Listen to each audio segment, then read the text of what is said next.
Hi there, my name is Cody Gardner. I'm a student currently learning German at Emory University, and today for my tutorial I will be talking to you about the differences between Nach, Nachdem, and Nachher.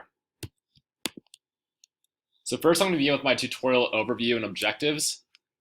So to start off, I'm going to try to teach you guys how to differentiate the situational uses for Nach, Nachdem, and Nachher.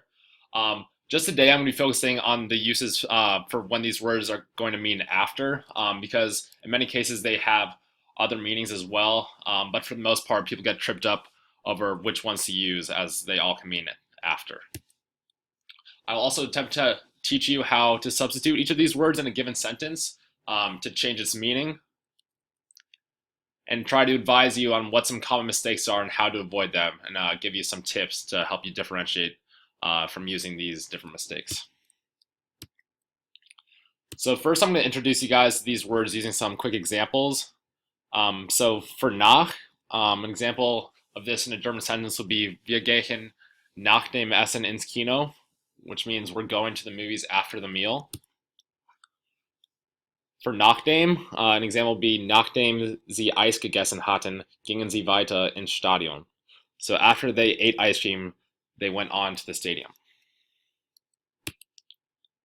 And lastly, for nachher, wir gehen nachher laufen, which means I'm going walking afterwards.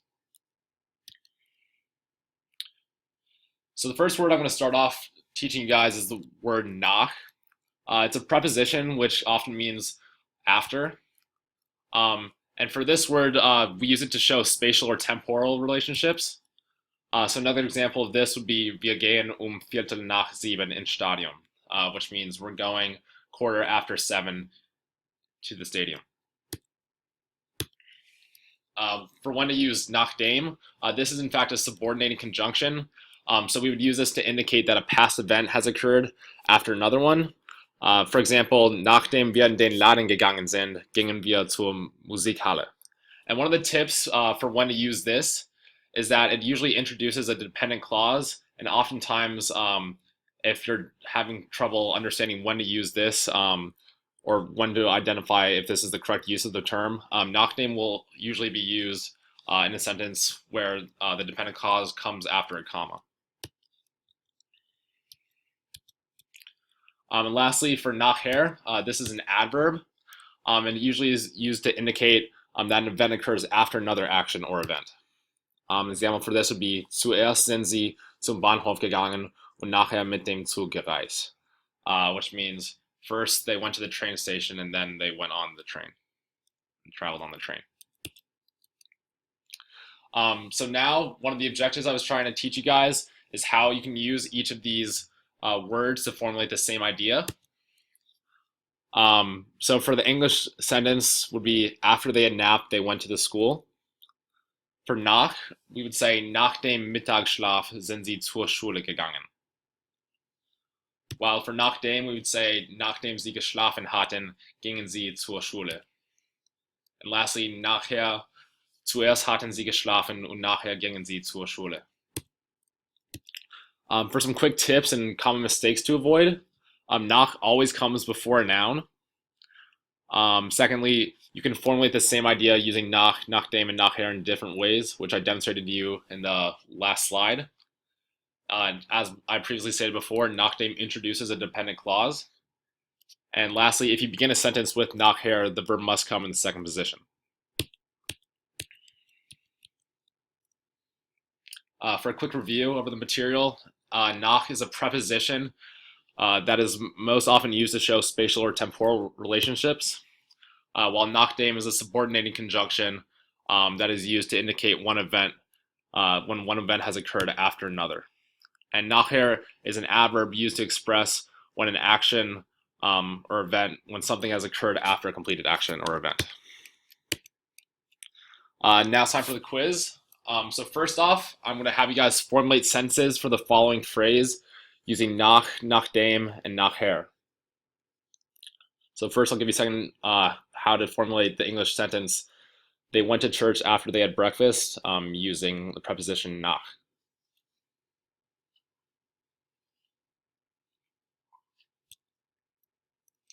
So my example for this was Nach dem Gottesdienst sind sie zum Mittagessen gegangen, which means after the church services, they went to lunch. Give you a second to think about when to use nachdem to convey this idea.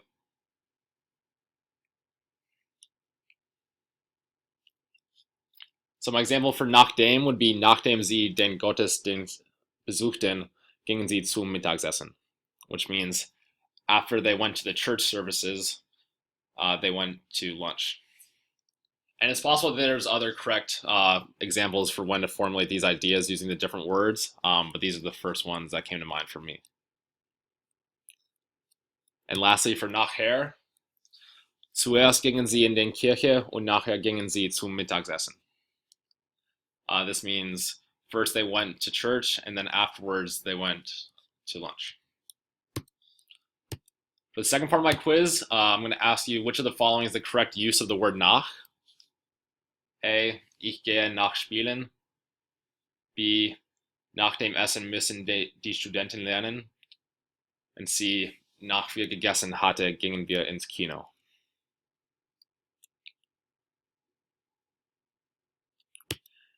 And the correct answer here, as you probably knew, was B.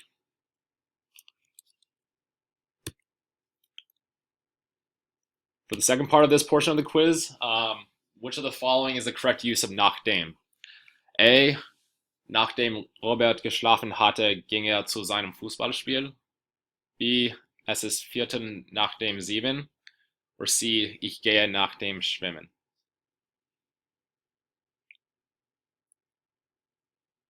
And the correct answer here is A, as you could use one of the tips I gave you where nachdem is used to introduce a dependent clause, which we can see after the comma.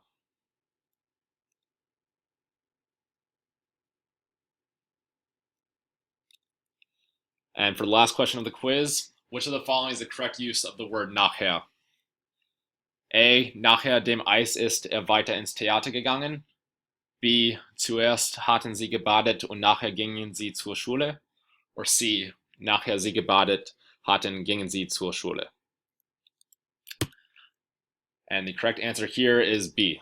Zuerst hatten sie gebadet und nachher gingen sie zur Schule, which means first they bathed and afterwards they went to school. So in case you had any more questions regarding this material, you can contact or use any of these sources. Quizlet is very helpful if you want to try any more problems on your own that differentiate these words, while marathonsprachen.com can be used to see other tutorials or tips to use. Thank you. Tschüss.